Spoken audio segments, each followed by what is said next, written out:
My success is all my fault, Victoria smirked into the camera. My father? Just a poor old man I took in out of pity. The room exploded with light, her words cutting me in half. The clip went viral overnight.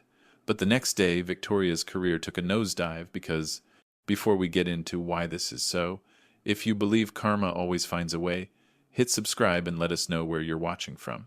I have spent my life with the smell of hot metal in my lungs and the tick of cooling engines in my ears. I know the way a bolt resists at first and then gives, the way pressure becomes motion if you lean with patience. That is how I raised my daughter's steady turns. A little more torque each year.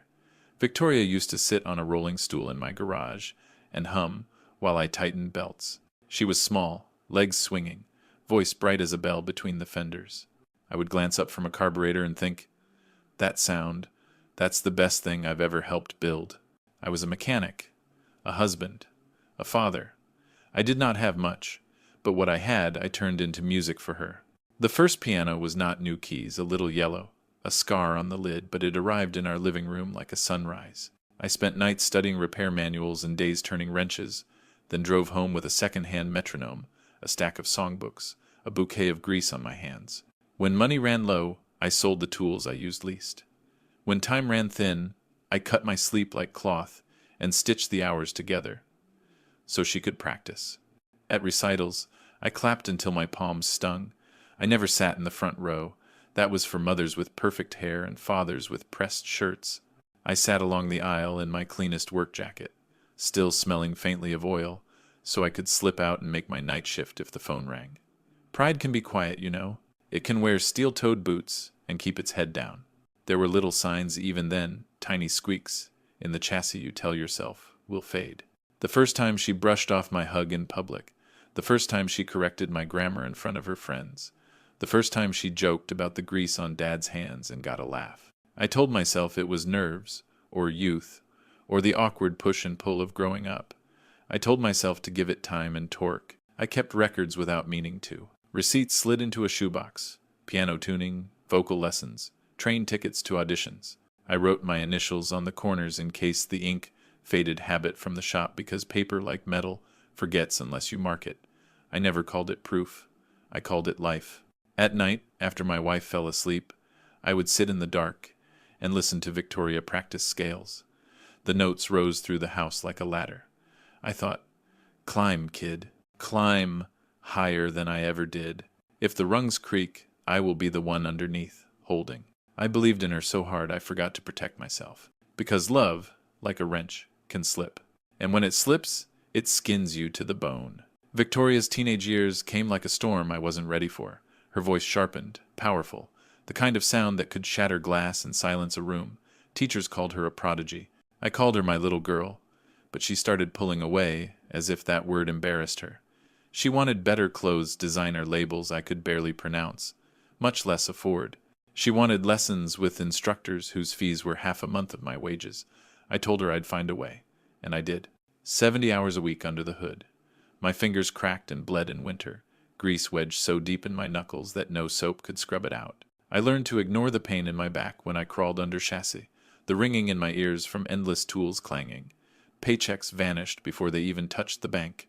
But when Victoria twirled in a new dress, when she came home glowing after a master class, I told myself it was worth it.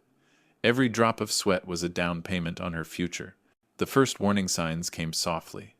Missed thank yous, eyes rolling when I reminded her about curfews. Phone calls where she told her friends, "My dad doesn't get it, he's just a mechanic." She said it like mechanic was another word for small, invisible, beneath her. I swallowed the sting. Mechanics fix what's broken. I told myself I could fix this too. My wife, bless her, became Victoria's biggest cheerleader.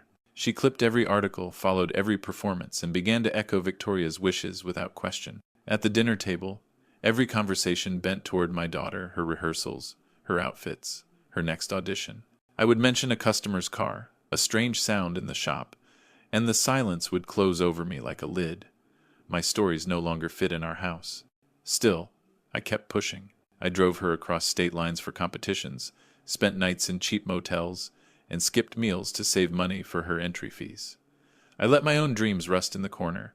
I had once saved to open my own garage, Turner's Auto, The sign already sketched on paper, but I traded that blueprint for her sheet music. Every father sacrifices. I just didn't realize how much mine would cost me. The distance between us widened with each accolade she collected. Every time someone praised her natural gift, my chest swelled with pride, and then ached with the quiet knowledge that she was beginning to forget who built the stage beneath her feet. And yet, I kept working, because I believed the day would come when she would look back, see the road behind her, and whisper the two words I craved most: thank you. By the time senior year rolled around, our house had a backstage feel, costumes draped over chairs, sheet music stacked like shingles, the piano lid smudged with fingerprints. I moved quietly through it like crew, taping down cords, replacing light bulbs, paying bills. When the doorbell rang, it was always for Victoria, photographers from the local paper, classmates with ring lights, vocal coaches who spoke in crisp, expensive syllables. I carried their bags to the door, smiled, and stepped aside. At first, the slights were whispers. She would reintroduce me as Michael, not Dad, because it sounded more professional. She said my name like it belonged to a stranger. In front of her friends, she would laugh. He still works on cars, but he's nice. And I would feel the laugh run a thin blade under my ribs. My wife would shoot me a quick look, don't make a scene, and then smooth the air with a compliment about Victoria's tone or range. Family gatherings shifted their orbit. Uncles and cousins leaned toward Victoria's glow, asking about followers, about streams, about the way her voice carried in large halls. When I started to tell a story about a stubborn alternator and a fix I was proud of, someone cut in, "Hold that thought," and turned back to my daughter. The table had become a stage, and I was the man before the curtain, tugging ropes in the dark. I kept spending. Audition trips, new microphone, a suit for her first industry mixer, tailored to whisper success. I told the bank manager I needed another extension and swore I could make it work with overtime. He looked at my hands cracked, oil-mapped, and finally said yes. On the drive home, I promised myself that when Victoria made it, I would open the garage I had sketched years ago. Just a small space with clean floors and a sign that said Turner's Plain and Proud. I folded that dream like a shop rag and tucked it back into my pocket. The first public correction came at a fundraiser. A local host asked who had nurtured her talent. I raised my phone to take a picture. Victoria smiled at the cameras and said, "I built this voice myself," then turned to me and added lightly, "And Dad, please stop with the flash. This isn't a workshop." Laughter. Warm, harmless, until it wasn't. My thumb lowered. My chest did not.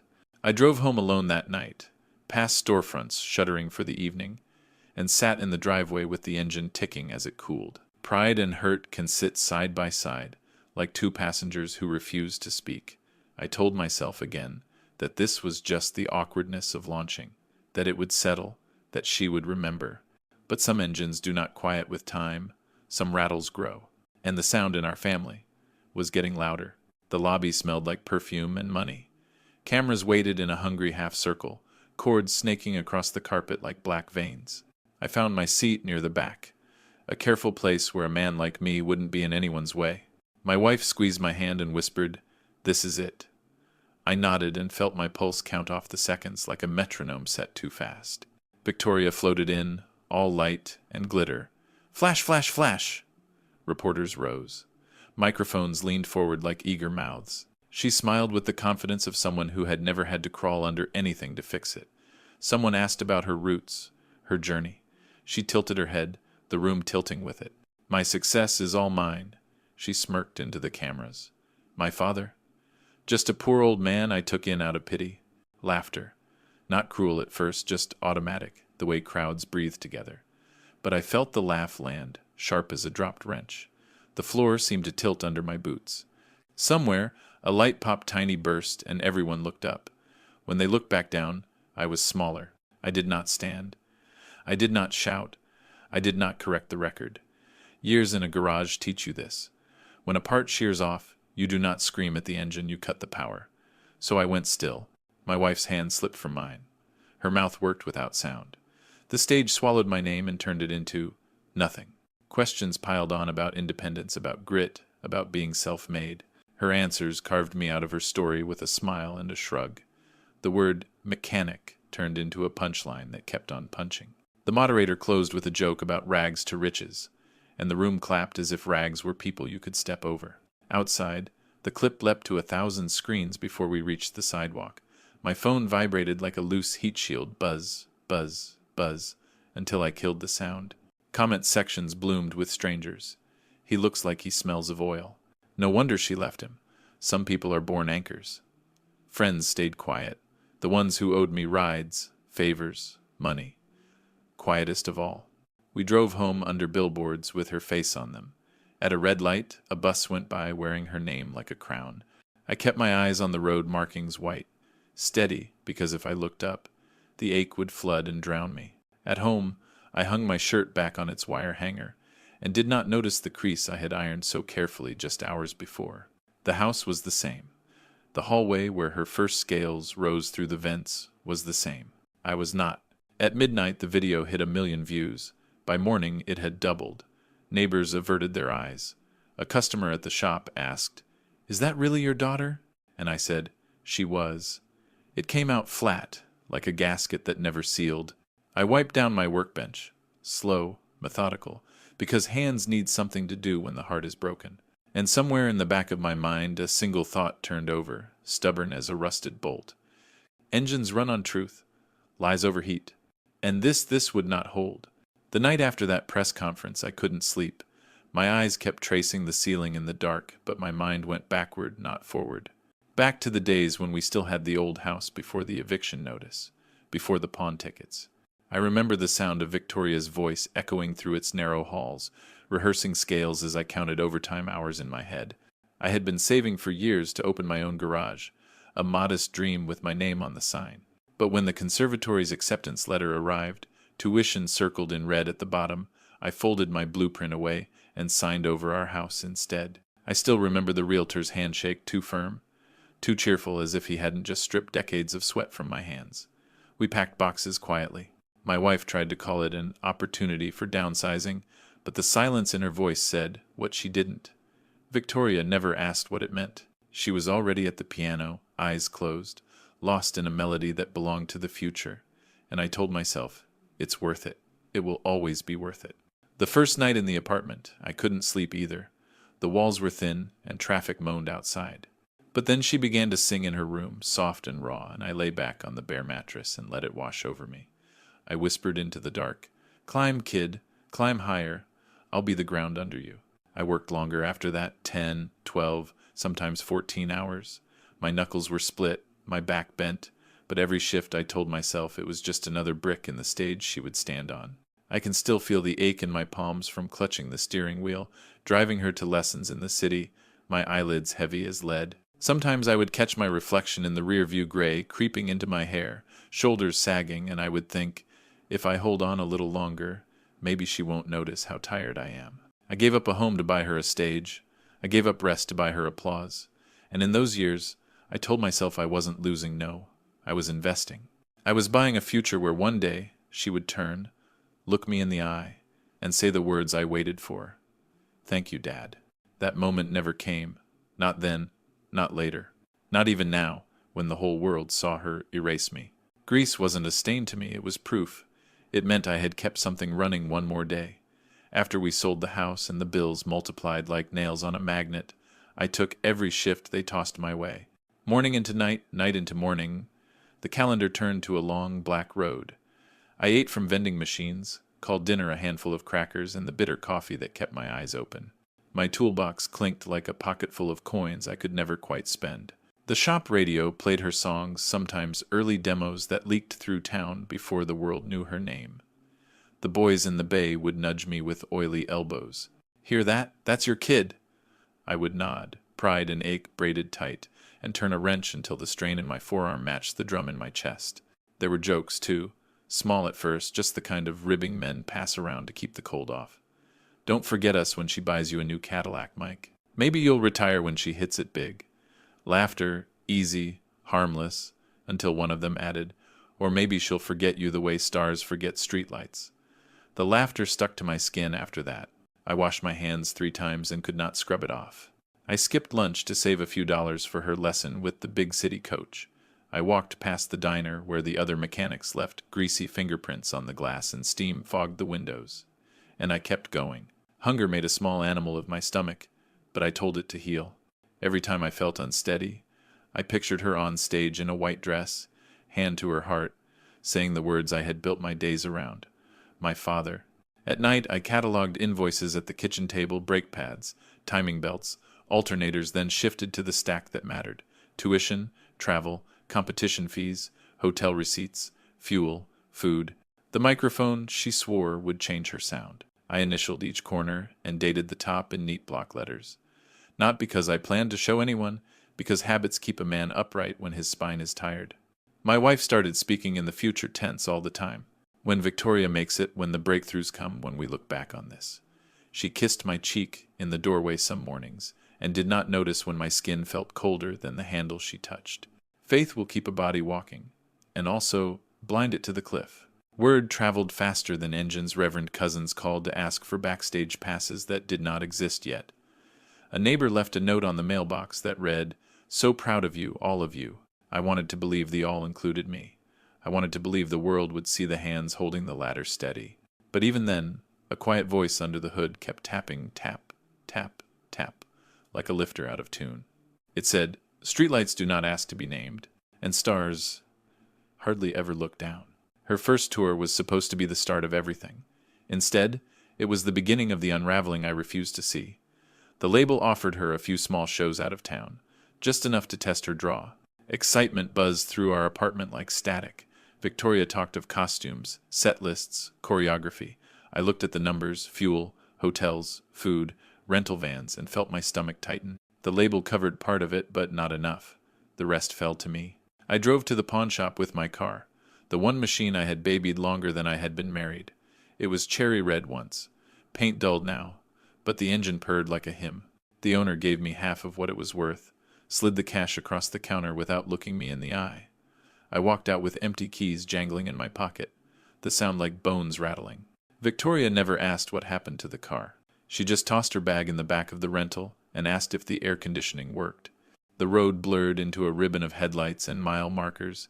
I was the driver, the hauler, the manager, the fixer of broken cables and jammed zippers.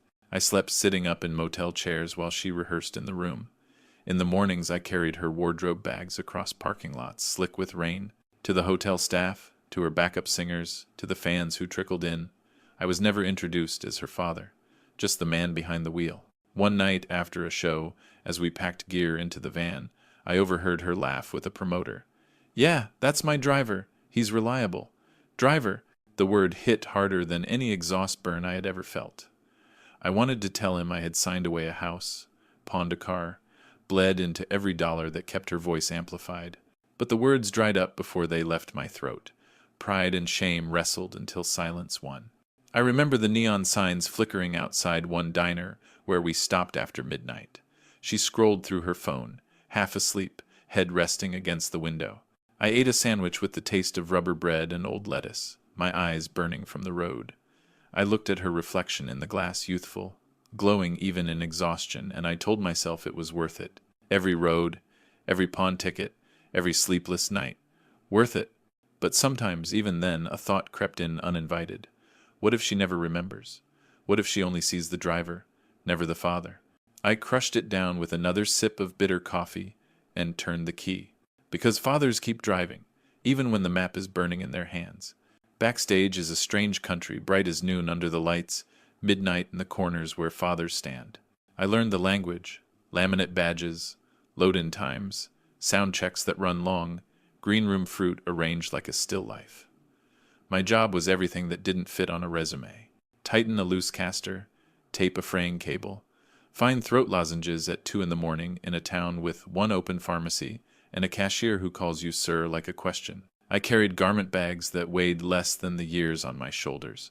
I rolled flight cases while security waved me through as if I were invisible. When fans clustered at the barricade after a show, I held the umbrella over my daughter so the rain wouldn't touch her hair.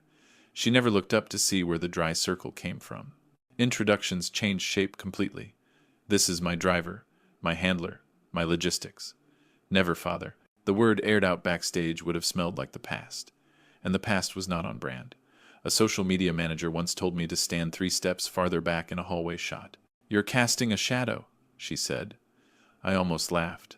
I had been a shadow for years, There were small humiliations that arrived like gnats too tiny to swat one by one, too many to ignore. Security guards calling me, "Sir, you can't be here," in the wings while I held her in-ear pack. A stylist snapping, "Don't touch the sequins," when my hands were the reason the zipper ever met. A tour manager scolding me for wearing steel-toed boots because they looked blue-collar in the photographs. I bought softer shoes that blistered my heels and kept my mouth shut.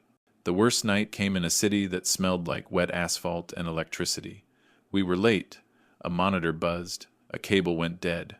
I crawled behind the riser, shoulder wedged into darkness, tracing the fault by feel. The stage throbbed above me, drums like a heart too big for its cage. I found the bad jack, patched it with the spare I had bought with my own cash, and the sound snapped clean. When I stood, dust on my knees, Victoria spun toward me. "Don't be seen," she hissed through her smile, the kind that faces the crowd. "This audience believes a story. You don't belong in it." I swallowed the words that rose. I told myself she was nervous. I told myself stars say things under pressure they never mean. I told myself anything that would keep me from saying something I could not take back. Later, in the green room, a tray of food, weighted fruit carved into roses, tiny cakes that looked like they had never met a fork. She nibbled one, glanced at me, and said, "We'll get you something from the crew table." I thought of a kitchen table once, covered in overdue bills, and a girl practicing scales until the radiator hummed along. I thought of the house we no longer had. That night, I slept on the motel floor because there was one bed and she needed rest for the morning show. The carpet smelled like cleaner and old rain. I folded my jacket into a pillow and stared at the ceiling shadow. Somewhere in the building, a vending machine clunked every few minutes like a tired metronome. I matched my breath to it and tried not to dream. In the morning, she left early with a photographer. I gathered the trash, checked the drawers, no charger left behind, no earring lost. I smoothed the motel bedspread with the flat of my palm until the fabric went quiet. Then I picked up my notebook and added yesterday to the list: fuel, meals, an emergency cable, 2 rolls of gaffer's tape, initials in the corner, date at the top, not proof, habit. But a man who works with engines knows this. Every rattle tells the truth if you listen long enough. And the rattle in our story was getting louder. There was a time I carried blueprints in my wallet, Turner's Auto, sketched in pencil on lined paper. A garage with wide doors, clean floors, a waiting bench by the window. My name on the sign, plain and proud. I had saved toward it slowly, a jar in the cupboard that clinked when I added coins at night. Every time I reached for that folded page, I felt like I was reaching for a future that finally had my shape. When Victoria's dreams grew louder, I set mine aside. The jar emptied. The page yellowed. Instead of paying rent on my own space, I paid for her master classes. Instead of buying lifts and compressors, I bought microphones and flight cases. When I think back now, I see the way my dream rusted in the corner, like an engine no one bothered to start. But at the time, I called it sacrifice, and sacrifice sounded noble in my head. I still remember the day I closed the account I had built for Turner's Auto. The teller asked what the withdrawal was for, and I said, tuition. She smiled politely, slid the bills across the counter, and I felt the future shift in my hands. That night, I tucked the blueprint deeper into my wallet and told myself, she will make it. That will be my legacy. On the road, whenever I saw small shops, 2-bay garages with faded signs and men in coveralls leaning against the doorframes, I felt a pull, quiet but strong. I imagined what it would be like to lock up after a long day, turn off the lights, and know the space was mine. But then Victoria would call from the back seat, asking if I had her water, and I would snap back to the present. My present was her future. That was the bargain I had signed. Family began to treat me like I was holding the wrong end of the dream. Cousins asked why I hadn't built my shop yet, chuckling as if I were lazy. They didn't know that every tool I bought ended up sold to pay for another audition. They didn't know that the hands they mocked for being greasy were the same hands writing checks for someone else's spotlight. My wife said gently, "It will be worth it." And I nodded, though a part of me whispered, "Worth what?" At night, when Victoria slept and the road hummed beneath us, I would pull out the folded blueprint, smoothed soft from years of being carried. I'd trace the outline with a finger and imagine the sign lit in neon, my name glowing against the dark. Then I'd fold it back, tuck it away, and drive until dawn. Because fathers do not get to keep both dreams. We trade ours to fuel theirs. And I believed blindly, completely, that one day she would look at me and see what it had cost. Humiliation does not always arrive like thunder. Sometimes it comes as drizzle constant, chilling, soaking you through until you cannot remember dry. The first real downpour happened in a radio station hallway that smelled like coffee and carpet cleaner. A producer waved me aside with 2 fingers and said, "Parents, wait over there." I opened my mouth to explain I was also hauling the gear, that I had the spare batteries in my pocket, that I knew her set better than the interns. Then I shut it. I waited. I learned to master the art of being useful from a distance. There were interviews where she told charming stories about scrubbing her own floors and saving up for voice lessons, all while the receipt for last semester's tuition lay folded in my wallet, corners creased by my initials. Reporters called her self-made. The word stuck to my teeth like old sugar. I smiled anyway, because fathers are expected to look proud in the background. Pride became a mask I tied on every morning. Backstage etiquette hardened into law. Do not enter the green room unless summoned. Do not hover in frame. Do not wear steel-toed boots near the photo wall. A publicist once pressed a lint roller into my hand and said, softly but firmly, "We're elevating the brand." I looked down at my shirt clean, pressed, and suddenly all I could see were the stains memory puts there even after you wash. Grease that has traveled so long with you it feels like your own shadow. Fans started to recognize me not as her father, but as an obstacle between them and a selfie. "Sir, could you take our picture?" They would hand me their phones without meeting my eyes, breathless with adoration meant for her. I framed her in their screens with practiced hands and told them where to stand for the best light. On the drive back to the motel, my thumbs still glowed from the warmth of their screens. Once, a backup dancer mocked the way I said a word, nothing cruel, just casual. The room laughed. Victoria laughed too, and the sound cut like a wire under tension. She looked at me after, almost apologetic, almost. Then her stylist asked for tape and the moment slipped away. I remember the charity gala where the MC called her a miracle who rose with no help at all. The crowd stood shoes soft on carpet, hands loud as rain on tin. I felt something inside me give a quiet tear you feel before you hear it. My wife squeezed my arm and whispered, "Don't ruin this." I nodded, and the nod felt like a small funeral. The loneliest humiliation was private. Late one night, I found her asleep on the couch, makeup smudged, hair like a crown fallen askew. Her phone lay unlocked on her chest. A message thread was open, friends, managers, names I recognized. Some I didn't. A bubble from her. "He's sweet, but provincial. I have to keep the optics clean. Provincial." I stood in the doorway, the word ringing like a dropped part on concrete. I did not wake her. I did not touch the phone. I went to the kitchen, turned on the tap, and let the water run until it was as cold as the thought settling in my chest. I kept my rituals, wipe the tools, stack the receipts, initial the corners, write the dates, not to save myself who thinks of saving anything when love is the only currency that seems to matter, but because order is how a man stands upright when the wind blows hard. People say time heals, mechanics know better. Time does not heal a crack under pressure, it widens it. Every slight, every laugh, every polished lie added weight. And still, I told myself to bend, not break. I told myself to be the beam that holds when the stage shakes. Because I believed like a fool, like a father, that after the last song, she would turn, find me in the wings, and say my name aloud, the old way, Dad. She never did. Some nights, I would retreat to the garage after everyone slept. The place smelled of coolant and dust, of work left unfinished. I would sit on the stool by the bench, the same one where Victoria once swung her legs as a child, humming while I changed spark plugs.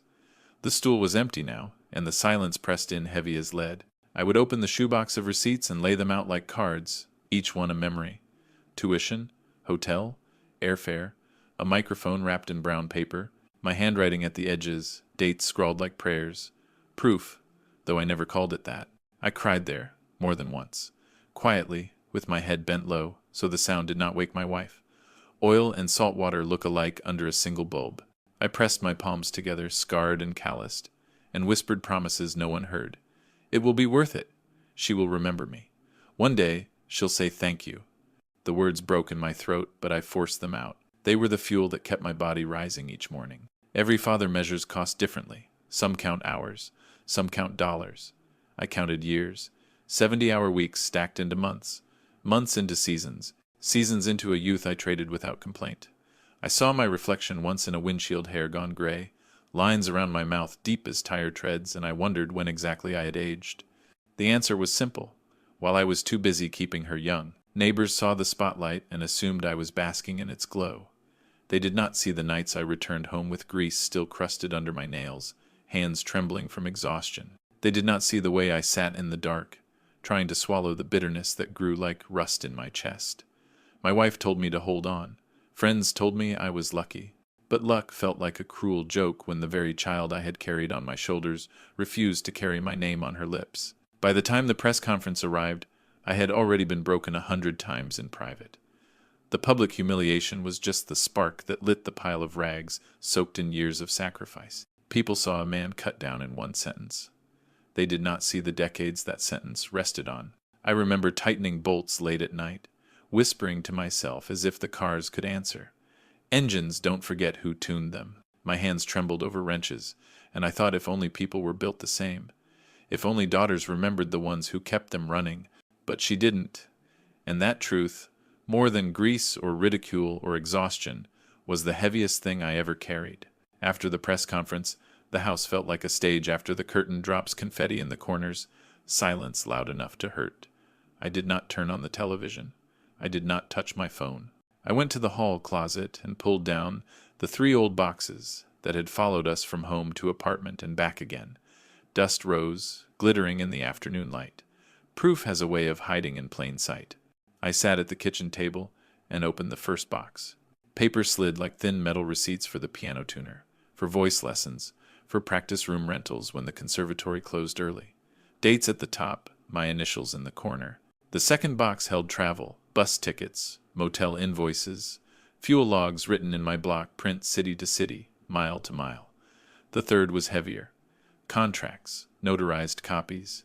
The first recording agreement with a clause in black ink that named me as guarantor, liability spelled out in the language of debt and risk. My name, Michael Turner, stamped beneath her future.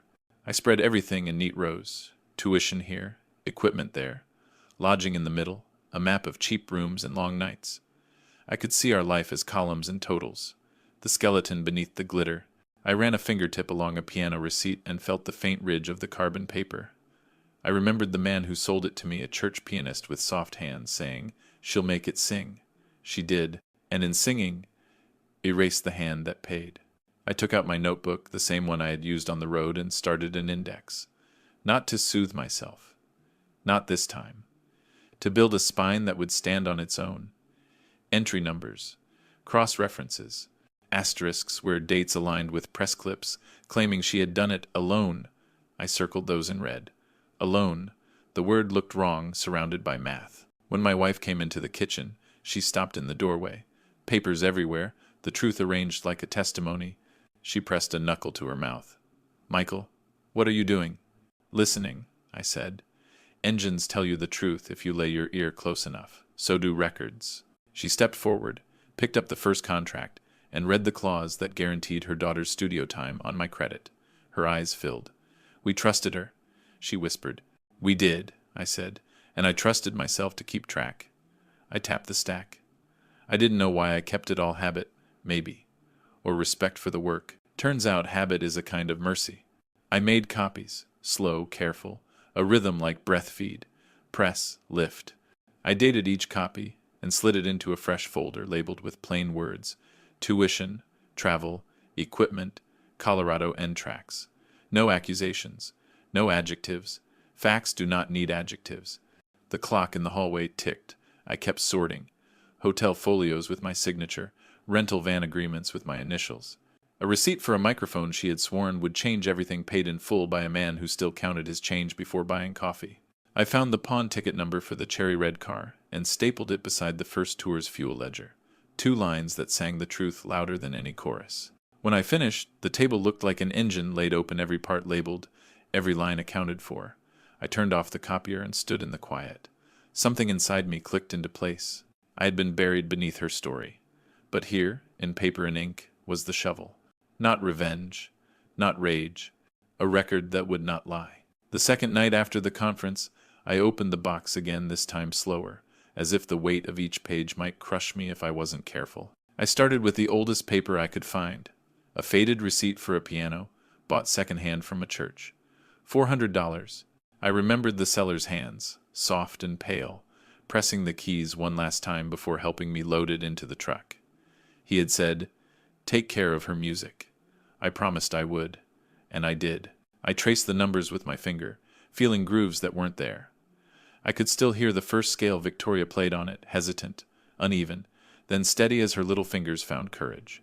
That sound was carved into my bones.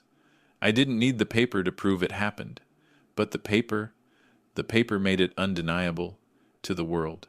Next came the conservatory bills, rows of tuition fees, library fees, facility fees, all stamped with my name. Every semester I had signed, even when the ink bled from sweat. I remember standing at the registrar's desk, grease still under my nails, while students in pressed clothes signed with steady hands. The clerk looked at me like I didn't belong there. She wasn't wrong. I didn't, but the bills said otherwise. They said I was the reason the doors opened for Victoria. I found a stack of practice room rentals, tiny slips of paper, all cash payments. I had scribbled dates in the corners. Those rooms had no windows, just upright pianos that had been played down to splinters. She hated them. I loved them. They meant I could give her an hour, 2 hours, a place to stretch her voice. Looking at them now, I realized each slip was a receipt for another piece of myself I had traded away. Then came the notebooks. My own handwriting, block letters, cataloging travel miles, gas station totals, motel rooms at $39.95 a night. I had drawn lines between numbers and made notes like flat tire, patched, or no dinner, too late. They read less like records and more like a diary of a man fading into the margins. I didn't know why I had written so much detail back then. Maybe part of me knew this day would come. I spread the receipts across the table. Each one seemed louder than her words at the press conference, louder than applause, louder than mockery. Facts always outlast noise. And in the quiet of my kitchen, surrounded by paper, I realized the shoebox I once called habit was something else entirely. It was a ledger of truth, and truth, once written, cannot be erased. Travel leaves a paper trail the way rain leaves gutters full small bits that mean nothing alone, everything together. I stacked the hotel folios first. They smelled faintly of lobby perfume and printer heat. City names marched across their headers like tour dates. Indianapolis, Columbus, Pittsburgh, Richmond. Room rates circled in pen, the totals underlined twice. My signature appeared at the bottom of each page. Not hers, mine, always mine. I laid out the fuel receipts, next thin thermal slips, already ghosting to pale gray. I read mile markers I had written in the margins to keep myself awake, exit numbers, highway changes, notes like rough shoulder, slow down. I remembered the stretch of road outside Wheeling where fog peeled off the river and the van's headlights tunneled through it like we were burrowing, not driving. Victoria slept with her headphones on. I counted white lines. Then the van rental agreements, security deposit here, additional driver fee there. I had initialed every box that said I understood the risk damage. Theft, acts of God, acts of God. I smiled, humorless, at the phrase. What we were doing felt like the opposite of divine. Brutal, practical, hungry. Feed the dream, pay the fee, keep moving. I grouped the folios by week, the fuel slips by route, the rentals by date. Patterns surfaced like hidden welds. A spike in costs when the label cut per diems. A string of back-to-back one-night stays that explained why my neck still ached when I turned it too fast. In the margins of one folio I had written, "No hot water check in late front desk, rude." I could hear the lobby clock ticking behind a sleepy clerk, as if it were ticking again right now. There were meal receipts, too. Crew table sandwiches. Coffee in paper cups with sleeves too loose to help. I found one from a little diner off the interstate, where we stopped because the rain made visibility mean nothing. On the back, I had written a line I did not remember writing. Driver and father are different jobs. I stared at the words until they split into letters and then reassembled into something I finally accepted. A binder clip held the tour's cash advances signed for by me. Counted twice. Spent carefully on strings and batteries and gaffer's tape. Each advance matched a set of receipts stapled behind it. My habit for order had annoyed tour managers who moved fast and filed later, if ever. But now that same habit traced the shape of a truth no one could plausibly deny. I had financed the backbone, while the brand smiled for the lens. I spread the travel pages edge to edge and took a picture. Not for social media, for memory, this time as a shield instead of a wound. The photo showed a topography of effort, a landscape of roots and rooms and gallons, the invisible mountain beneath her stage. In a separate file I labeled Incidents. I slid in 2 security incident reports I had nearly forgotten. One from a night a fan breached the loading dock and I stepped between him and the door. Another from a venue where a light rig failed and I cleared the wing as a cable snapped. Both reports listed my name as the person who acted first. Both sat under a headline the public would never see. Accidental Father Saves the Show. I closed the folder and rested my hands on the stack. Engines don't care about your feelings. Neither do ledgers. They ask a single question. Does it add up? Looking at those pages, I knew the answer. Her story did not. Mine did. And the truth patient, heavy, stubborn as an old vate, was beginning to turn over. At the bottom of the last box, beneath years of invoices and fuel slips, I found the contract that had once felt like a door swinging wide. Her first recording agreement, thin paper, sharp with legal jargon. My name appeared not as a proud father, not even as a witness, but as guarantor. Liability, Michael Turner. Responsibility, Michael Turner. If she failed, if she defaulted, if the dream cracked under its own weight, the burden would fall squarely on me. I traced my signature. The ink had bled faintly, probably from sweat on my hand the day I signed it. I remember the office white walls, a desk that smelled of lemon polish, a lawyer with a smile too smooth. It's routine, he had said, sliding the document across. Every new artist needs backing. I had nodded, though I knew backing meant my future, my credit, my name on every dotted line. The contract listed the studio hours, the advance, the repayment clauses. I read them again, slower this time, as if seeing them through a different lens. The advance had bought her wardrobe, her first big video shoot, the kind of polish that fans mistake for magic. The repayment clause had tethered me to every dollar, and still, she stood before cameras claiming she had built it alone. There was another sheet, an addendum noting that I had put up collateral. The collateral was the remainder of the equity in the house we had already downsized into. I could see my initials there, block letters next to legal cursive. I remembered pressing the pen down hard, as if carving would make it real. That house became a line item, a bargaining chip, and eventually another address lost to us. The deeper I read, the angrier I felt, but not hot, not reckless. A cold anger, like ice that cracks steel when it spreads. Because this wasn't rumor, wasn't jealousy, wasn't a father's hurt feelings. It was ink. It was law. Proof that her career had not been born from nothing, but had been mortgaged with my life. I copied the contract carefully, page by page. I highlighted my role, underlined the clauses where my name locked her dream into place. Then I filed the copies under contracts, thick enough to bend the folder's spine. When I closed the box, I sat for a long time staring at the shoebox's lid, my reflection caught in the glossy cardboard, dim and warped. I thought about how many times I had looked at her face on magazine covers, smiling, perfect, the reflection of a life she claimed was hers alone. Paper doesn't smile. Paper doesn't lie. Paper keeps the shape of truth long after memory falters. And in that moment I realized I didn't just have memories. I had evidence strong enough to outlast applause. I am not a lawyer. I am a man who reads manuals until the grease on his fingers leaves prints on the margins. But the night I finished sorting the boxes, I opened a new kind of manual copyright law, contract law, sponsorship and guarantor liability. Dry pages, yes, yet familiar in their own way. Systems have torque specs too, tightened to the right value and the whole thing holds. I learned words I had never cared to know. Consideration, collateralization, fiduciary duty, sponsorship disclosure. I looked up what it meant to be a guarantor, what rights I had when repayment hinges on misrepresentation. I read about moral rights in publicity, about deceptive practices in marketing, about how brands risk liability if they promote a false narrative that harms a private citizen. Every paragraph added another tooth to the gear turning in my chest. The receipts were proof of payment. The contract was proof of investment. But there was more. A chain that connected her public claim self-made, no help to tangible damages. The viral clip hadn't just hurt my feelings. It had injured my reputation in the very town where I made a living. Just a poor old man, she said, and the phones at my shop went quiet for a week. That silence was measurable. Lost wages are not a metaphor. They can be counted, and I began to count. I made a ledger, date of press conference, date phone calls dropped, dates of cancellations from longtime clients who needed a different image. I stapled notes from customers who did return quiet men with old trucks, saying their wives had asked if I was the man from the video. I added a letter from a parts supplier who suddenly required cash on delivery. The smear had hands.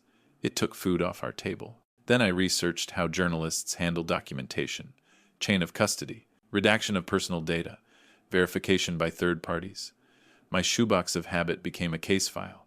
I printed clean copies, marked them lightly in pencil, and scanned them at the public library so the metadata would show neutral origin. I saved everything in duplicate, one set at home, one in a safe deposit box I paid for in quarters. By midnight, the kitchen table was a small courthouse, exhibits A through whatever the truth required. I flipped through each section: tuition, travel, equipment, Colorado N-tracks, damages, and felt something new humming where the hurt had lived.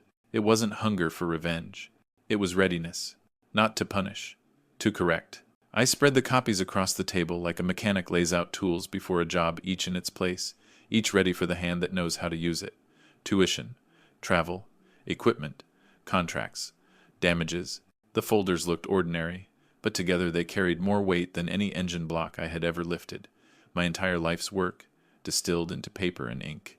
For years, I had kept them out of habit, as if order could hold me steady when everything else slipped. Now I saw them for what they were: a shield. Not a weapon, not yet, but a shield that could block lies. One headline at a time. I made digital scans, slow and careful. The public library printer coughed out pages, while teenagers giggled at computers nearby, unaware that history was sliding from the tray into my hands. I emailed backups to myself, then printed the confirmations and tucked them into another folder labeled Evidence Log. My handwriting was blocky, deliberate, as though carving letters instead of writing them. The weight of it all pressed on me, but it wasn't the crushing kind. It was anchor weight, the kind that steadies a vessel in a storm. For the first time since that press conference, I felt something other than humiliation gnawing at my ribs. I felt resolve, cold, clean, quiet. I tested the truth out loud in the kitchen, whispering lines as if preparing testimony. I paid this, I signed that, I pawned this for her tour. The words felt strange at first, like using muscles I had neglected. Then they grew steady, confident. Facts, not pleas. My wife sat across from me, silent, eyes red from reading too much too fast. She touched the folder, marked damages, ran her finger over my handwriting. "Michael, are you sure?" she asked softly. I looked at her, the woman who had stood beside me through pawn tickets and empty cupboards, who had once believed in our daughter as fiercely as I had. "I'm not out for revenge," I told her, "but I won't let lies stand taller than the truth, not anymore." She nodded, tears slipping down her cheeks. For the first time in years, she didn't defend Victoria. She defended me by saying nothing at all, by letting the silence hold the truth steady between us. That night, I slid the folders into a plain cardboard box and wrote one word on the side: records. Not shoes, not taxes, not memories. Records. Because that's what they were. A record of sacrifice, a record of betrayal, a record strong enough to steady me for what came next. Engines don't turn over unless fuel meets spark. I had the fuel now, and deep in my chest I felt the spark. It was only a matter of time before the engine roared. By the third night, the house no longer felt like a place where I lived. It felt like a workshop for truth. The boxes were gone from the closet and reborn on the table as order. The hum inside me had settled into a steady idle, the kind that waits for a green light. I sat with the folders stacked by my elbow and let the memories move past like cars on a highway too many to count, all going the same direction. I thought about the first time she called me Michael in public, the first time she introduced me as a driver, the first time I heard the word provincial on her phone. Each memory had once been a cut. Tonight they were coordinates, points on a map that led to the same destination. This box of records. I am not vengeful by nature. I fix problems. I make things run. So I asked myself the only question that ever mattered in my line of work. What is the cleanest way to set this right? Not the loudest. Not the bloodiest. The cleanest. I wrote a list on a yellow pad, 3 steps. Nothing fancy. 1. Verify. I would have a third party check the documents. A lawyer, maybe. An accountant. Someone who could look at the ink and the dates and say, yes, this holds. 2. Publish, not with a rant, with context, with patience, with the receipts organized so clearly that even people who wanted to doubt would have to squint to do it. 3. Withdraw. After the truth was out, I would not debate it online. I would not argue in the comments. I would not feed the fire. I would let the truth burn on its own oxygen while I went back to the life I had almost forgotten to want. I closed the top folder and felt the corners bite my palms. Then I stood, carried the box to the bedroom closet, and slid it beside my boots. Not hidden. Ready. Before I slept, I wrote one sentence on the yellow pad and left it under the box's lid, a promise to myself in plain words. This is not revenge. This is repair. I turned out the light. The engine inside me did not shut down. It idled, patient as the dawn. And in that patient dark, I knew what I would do next. I started small, quiet, a message to a local journalist who once brought his car to my shop. He'd written stories about zoning laws and infrastructure truths with bolts and beams. I remembered how he'd watched me fix his axle and said, "You're more precise than half the engineers I've met." I found his email address in an old invoice system and wrote, "Subject, documentation, regarding Victoria Turner. Hello. You may have seen the press conference. You may have heard what she said about me. But I believe in records. I kept them, every receipt, contract, and mile. If you're interested in a story that isn't built on PR gloss, I have something real. Let me know. Michael Turner." No threats, no theatrics, just the truth. Offered plainly, he replied within the hour. "Michael, I remember you. Let's talk." We met at a diner the next morning, neutral ground, booth in the back. He ordered black coffee and didn't blink when I slid the records box onto the table. One by one, I opened each folder. I didn't pitch. I didn't plead. I explained. "This is the piano. This is tuition. This is the first tour. I signed the recording deal. I covered the costs. And this, I tapped the damages file. This is what happened after she erased me." He read in silence. He took notes. He asked questions like a man who understood the difference between bitterness and evidence. "Why now?" he finally asked. "Because silence starts to sound like agreement, and I never agreed to disappear." He nodded. "Would you go on record?" "No quotes," I said. "Not yet, but you can print the documents. If the truth matters, it'll speak louder than I ever could." He left with scans of everything. I left a 20 under my coffee cup and stepped into the cold with a stillness I hadn't felt in months. Not pride, not anger, just steadiness. By the time I got home, he had sent a draft for review. The headline was simple: "The man behind the voice. What Victoria Turner didn't say." I made one edit. I asked him to remove the word bitterness from the closing paragraph. "This isn't about bitterness," I told him. "It's about balance." He agreed. The story would run the next morning. Truth scanned, signed, time-stamped, was finally pulling into the spotlight, and I was done waiting in the wings. The article dropped at 6:17 a.m. sharp. No fanfare, just truth, printed in clean lines and simple language. Screenshots of receipts, side-by-side comparisons of Victoria's public claims and my financial proof, an embedded clip of the press conference with her words frozen mid-smirk, and beneath it, the phrase that changed everything. He didn't ask for credit. He kept the receipts. At first, silence. Then, not. The comments section didn't explode, it simmered. Readers scrolled slowly, taking it in. A few diehard fans dismissed it as fake. But others began to ask questions. Why is her name not on any of the payments? Why would someone forge a 20-year trail of documents? Didn't she say she was self-made? I didn't log in. I didn't need to. The article was picked up by a mid-tier media site before noon. By evening, it was circulating in industry forums. Quiet reposts, whispers. A thread on a music producer's board that began, "We always wondered who funded her first EP. Now we know." I checked the site analytics just once, over 200,000 reads in the first 12 hours. Not viral, but surgical. The kind of read that doesn't entertain, it shifts foundation. Victoria didn't respond. Not yet. But her manager did. A vague statement on her official page. "We are saddened by the recent invasion of family privacy. We have always strived to protect those we love." A non-denial, a shadow cast back toward me, meant to suggest cruelty. I didn't flinch. I responded with nothing. Not a quote, not a post. Just one quiet update sent to the journalist. Attached are the notarized documents showing financial guarantor status. You may include those if necessary. He did. The story updated at 8:42 p.m. with a new headline. The father who signed everything, new docs confirm Victoria Turner's career, was built on her dad's dime. That's when the dam cracked. Music blogs picked it up. A podcast dedicated to pop culture ethics dissected it in real time.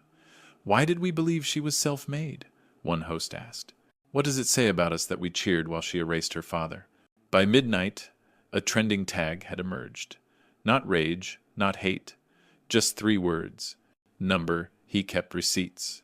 It trended for 6 hours. I didn't tweet. I didn't repost. I sat on the porch with a mug of black coffee and watched the stars. Because finally people were looking up. The news didn't break, it spread.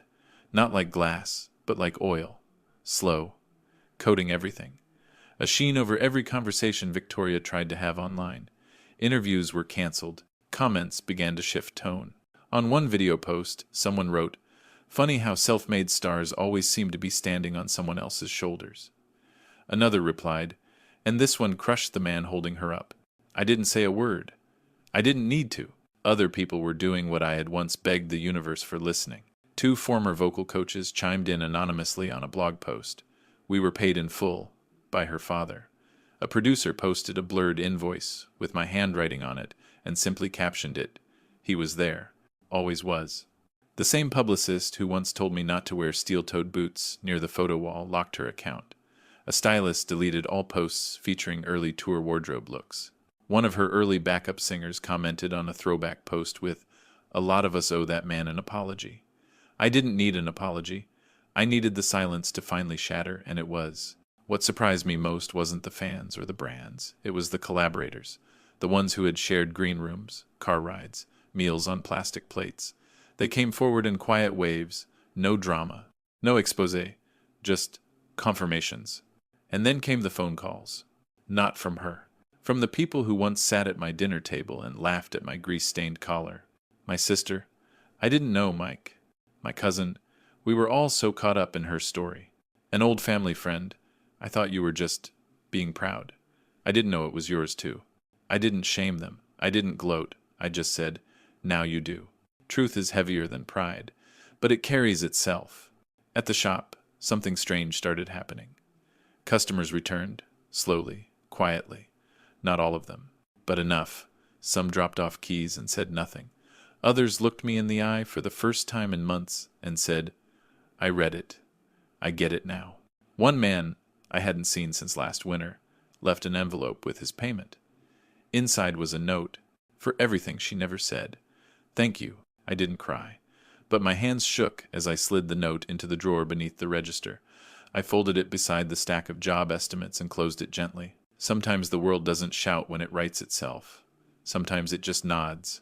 And a nod, when you've been invisible for years, can feel like thunder. The next morning, it wasn't just whispers. It was headlines. A major blog released a follow-up piece with the title, From Grease to Gold, Michael Turner's Receipts Rewrite the Victoria Turner Myth. It wasn't rage bait.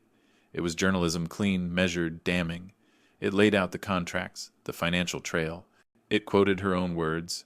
I took him in out of pity and set them beside tuition receipts and legal records that said otherwise. Brands noticed. Of course they did. I wasn't watching the markets, but someone else was. A friend from the shop texted me. Yo, check her endorsements. The first to move was a headphone company. Quietly, without fanfare, they archived their campaign videos featuring her. No more banner ads, no more quotes. Just gone. Then came the beauty label. They issued a statement, corporate, cold, carefully worded. We believe in authenticity and are re-evaluating our partnership with Victoria Turner in light of recent developments. Do X or no X or do. But it wasn't just business. It was personal, too. A young artist she mentored unfollowed her.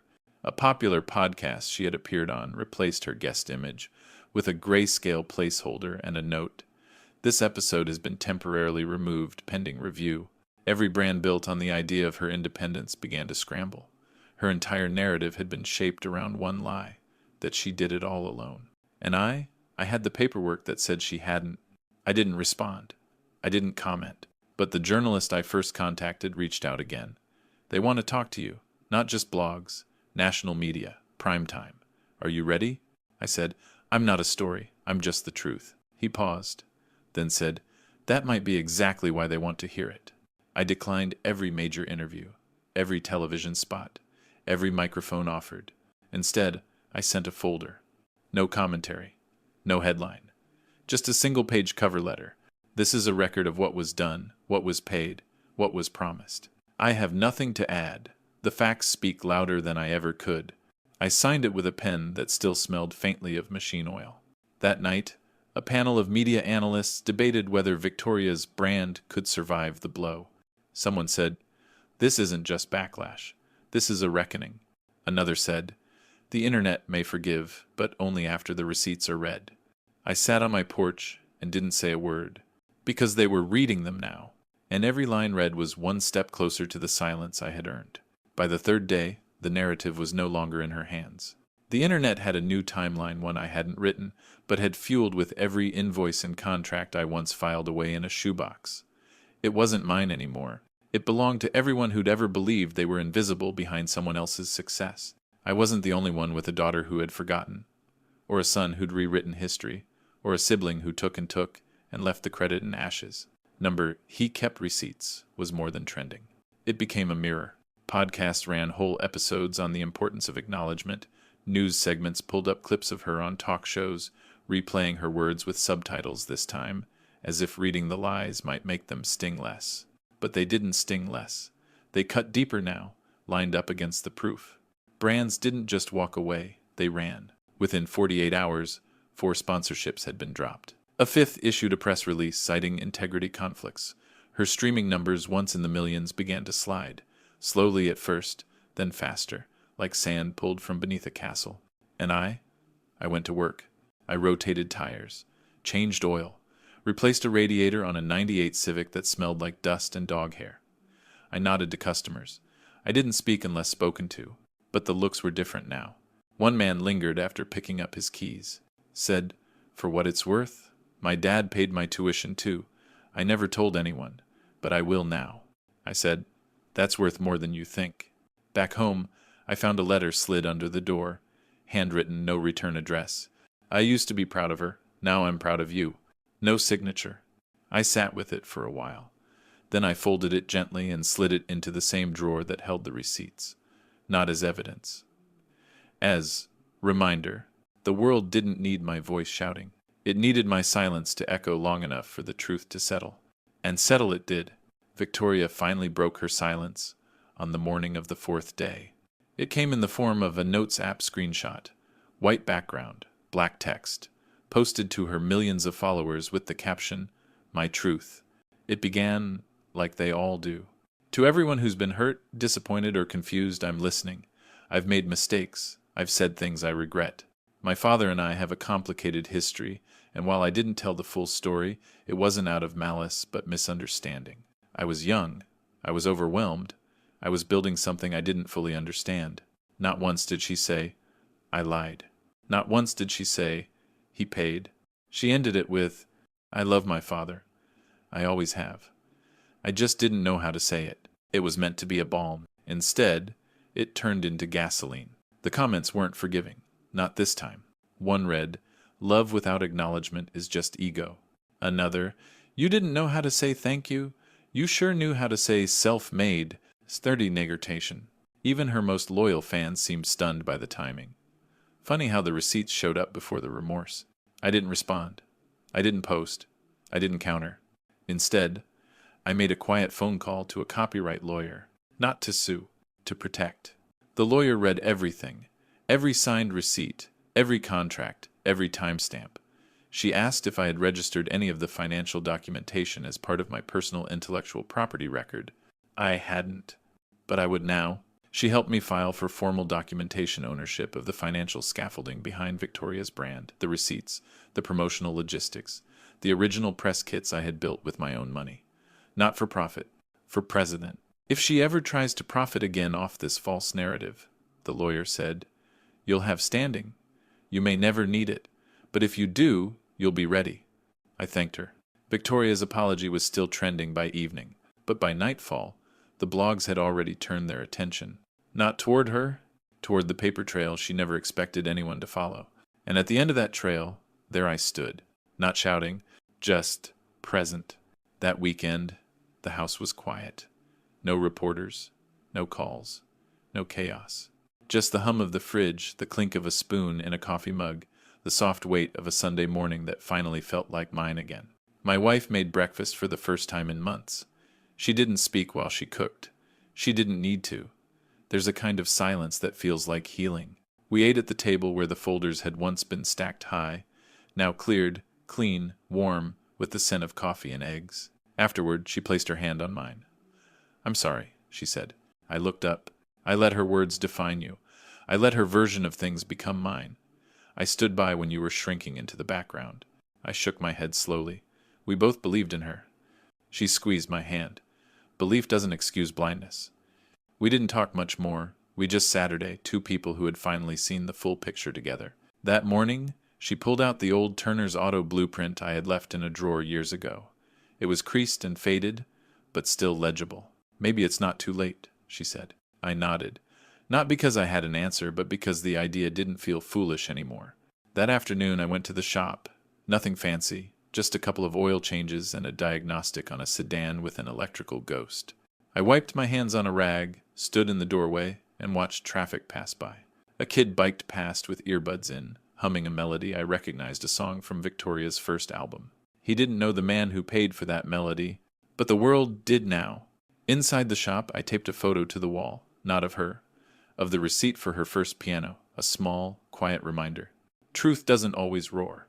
Sometimes it just stays. At closing time, I turned off the lights, locked the door, and looked at my reflection in the dark glass.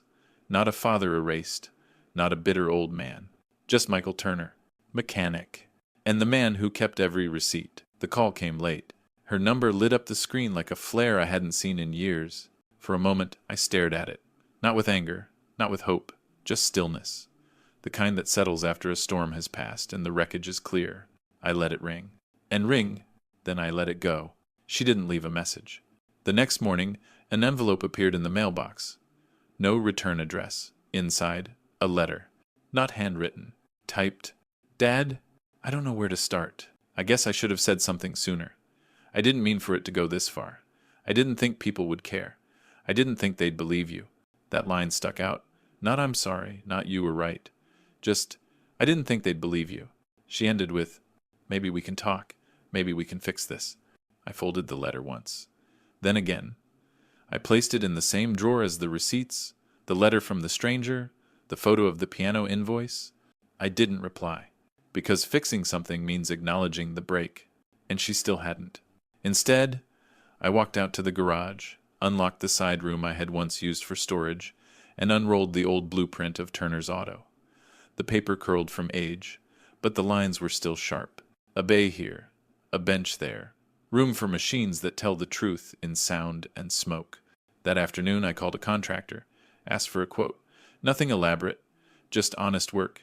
Clean walls, solid beams, because I didn't need a stage. I needed a space that ran on truth. And this time, the name on the sign would be mine. No stage lights, no applause. Just a man, a set of tools, and a name that no one would erase again. Michael Turner, mechanic, builder, father, no longer the shadow. Just the man who stepped out of it and never looked back. Mornings come easier now. No alerts, no interviews, no headlines. Just coffee in a dented mug, the smell of motor oil from the shop, and the sound of birds reclaiming the eaves. I wake before sunrise, not from habit, but because peace has its own alarm clock. Turner's Auto stands on a small corner lot, not far from where we once lived before the downsizing and the years we traded for her voice. The garage isn't big, 2 bays, 1 waiting bench, a fresh coat of paint, no neon. Just a wooden sign with my name carved into it, not flashy, just honest. Customers come and go, some know the story, most don't, that's fine. I fix what's broken, I tighten what rattles, I leave things better than I found them. Word spreads slowly in a town like this, but that's how I prefer it. A young couple brought their hybrid in last week. She recognized me, asked if I was that dad. I said, "I'm a mechanic." She smiled. The receipts were solid. I nodded, handed her the keys. There's a rhythm to days now. Work, lunch, a walk past the alley where I used to dream of neon signs, dinner with my wife. We talk more now, not about Victoria, but about everything else. Garden plans. A new stool for the shop. Whether the dog next door is secretly digging under our fence. Ordinary things. Beautiful things. The pain hasn't vanished. It never does. But it's dulled by dignity, by truth, by the knowledge that I never lied, not to her, not to myself. That matters. People ask if I ever expect her to come back, to try again, to offer a real apology. I don't. Forgiveness is not a door I've locked, but I did remove the welcome mat. And some doors stay shut because the silence behind them is finally better than the noise that used to come through. Some afternoons, I sit on the bench outside the shop and just listen, not for engines, for laughter, for silence, for the sound of a life finally uncluttered by expectation. One of the old-timers from the neighborhood comes by every Thursday, brings me a bag of plums from his backyard and a folded newspaper. "You made us proud, Mike," he says. "I never asked for that, but now that it's here, I don't turn it away." It's funny people look at me differently now, as if seeing me for the first time, not as the footnote in her story, but as a man with a story of his own. One mother dropped off her son's car for a brake job and said, "I told him about you, about standing tall without yelling." That one landed deep, because that's the part they never teach you, how quiet can be louder than any scream when it's rooted in truth. My wife joined me at the shop last week. She brought lunch and sat on the bench beside me while I ate. We didn't talk about what happened, not directly, but her hand on mine said enough. "We did our part," she finally said. I looked at her and nodded. "And we kept our side clean." That's what Dignity Island, not perfection, not applause, just keeping your side of the street swept, even when the other is on fire. I think about the future sometimes. Not hers, mine. A new lift for the shop. A younger kid I might train to take over one day. Maybe a sign painted by hand instead of printed. But I don't think about her. Not out of spite. Out of peace. Because peace isn't forgetting what someone did. It's remembering it and still choosing to breathe without bitterness. Sometimes I walk past the music store on Main, the one with the faded awning and warped wooden sign. In the window, there's an upright piano older than most of the kids who walk by, keys yellowed, a little out of tune, still standing, still capable of song. That piano reminds me of her. Not the woman she became, the girl she once was, the one who sat cross-legged on the bench, shoes barely brushing the floor, pounding middle C until it rang through the house like a doorbell to the future. I don't hate her. I just let her go. That's the part they never talk about. Not in movies. Not in memoirs. The quiet act of release. No grand speech. No final showdown. Just waking up one day and realizing your heart isn't holding space for their apology anymore. Some neighbors still ask, "Have you heard from her?" I say, "Number." They wait for more. I don't give it. Because there's nothing else to say. She made her choice. I made mine. And my choice was to build again, to lay new cement, to oil old hinges, to take names off pedestals and carve my own into the wood. One of the kids from the high school started interning at the shop. Bright, focused, greasy already, which is a good sign. I caught him staring at the piano photo taped to the wall. "That yours?" he asked. "No," I said, "but I paid for it." He didn't ask more, just nodded, like he understood something no one had taught him yet. And maybe that's the best kind of legacy truth passed down, without needing to be explained. Something earned, something kept, like a receipt, like a name, like peace. Victoria's name still comes up from time to time. A new interview, a re-release, a retrospective docuseries featuring old clips from her early career. They try to stitch the timeline together, but the seams never quite hold, not now that people know what was underneath. Sometimes she mentions me. Vague lines like, "I had support," or "It was a complex family dynamic." But she never says my name, and I don't say hers. It's not silence out of spite. It's silence out of clarity. We are not enemies. We are not partners. We are simply done. One morning a letter came from a record label. Not hers. Another one. They were releasing a collection of early recordings from artists whose roots ran deeper than expected. Inside the packet was a printed credit list. Under hers, for the first time, was my name. Production logistics and financial sponsorship, Michael Turner. I stared at it for a long time. It was small, plain, tucked between session musicians and lighting techs. And yet it was the truth. I folded the letter, slid it into a file labeled Final, and placed it in the drawer beneath the register. I didn't frame it. I didn't post it. I didn't need to. Some truths don't need to be shouted. They just need to live somewhere quiet and honest. A customer asked that afternoon if Turner's Auto was a franchise. I laughed. Just me, I said. Feels bigger than that, he replied. I smiled. Sometimes one man is enough. He shook my hand. Firm, respectful. No cameras, no likes, just connection. And that, after everything, was more real than any applause could ever be. The billboard on Main Street changed last week. For years, it held her face. Bright, flawless, framed by spotlights and false promises. The same image that had stared down at me on the worst drive home of my life. Now, it's a community announcement. Food drive. Local school fundraiser. The light hits different now. Warmer. Human. I stood across the street for a while, watching it shift from frame to frame until the sun dipped behind the grocery store and turned the whole block gold. No ghosts, no weight, just a corner of town reclaiming itself. Some scars fade without needing to be cut again. Back at the shop, I hung a new photo on the wall. This one wasn't of the piano. It was a candid me, under the hood of an old Dodge, one hand bracing the frame, the other reaching deep inside, grease up to my elbow. A friend had snapped it without me knowing, printed it, framed it, left it at the shop with a sticky note.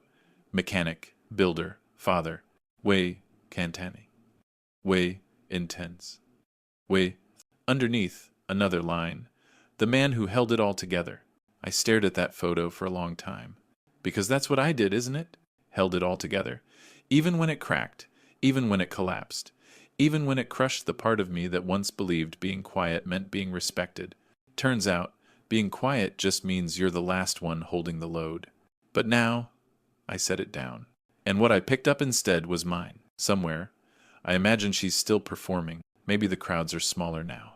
Maybe the lights don't burn as bright. Maybe the applause feels thinner than it used to. But that's not my world anymore. I don't keep up. I don't check charts or streams or interviews. I don't scroll. I don't click.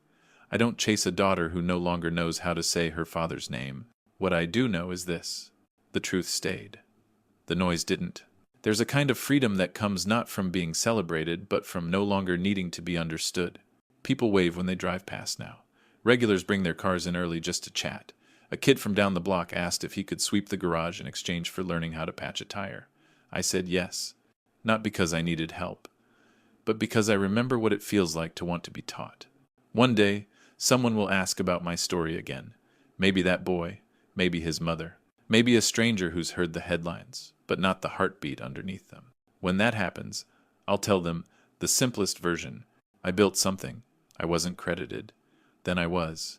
And if they ask what I did after that, I'll point to the sign above the shop, to the photo on the wall, to my hands still working, still honest, still mine. She never apologized. Not truly, not clearly, not in the way truth deserves. But I stopped waiting, because waiting is a form of grief. And I had already buried too much of myself beneath her spotlight. I didn't need her to name me. I had done that on my own. Michael Turner. Mechanic. Father. Builder. Truth teller. That name, my name, now lives on a sign, in a shop, in a town that remembers. Not because I shouted, not because I fought dirty, but because I stood still while the storm passed and let the truth settle in like oil beneath the floorboards. People drive by, they honk, they wave. Some stop just to shake my hand. One woman left a small note folded into a $10 bill for every father who wasn't believed until the receipts showed up. I keep it in the register, not as proof, as reminder. I never got the thank you, never got the hug, never got the stage or the spotlight, but I got something else. Peace.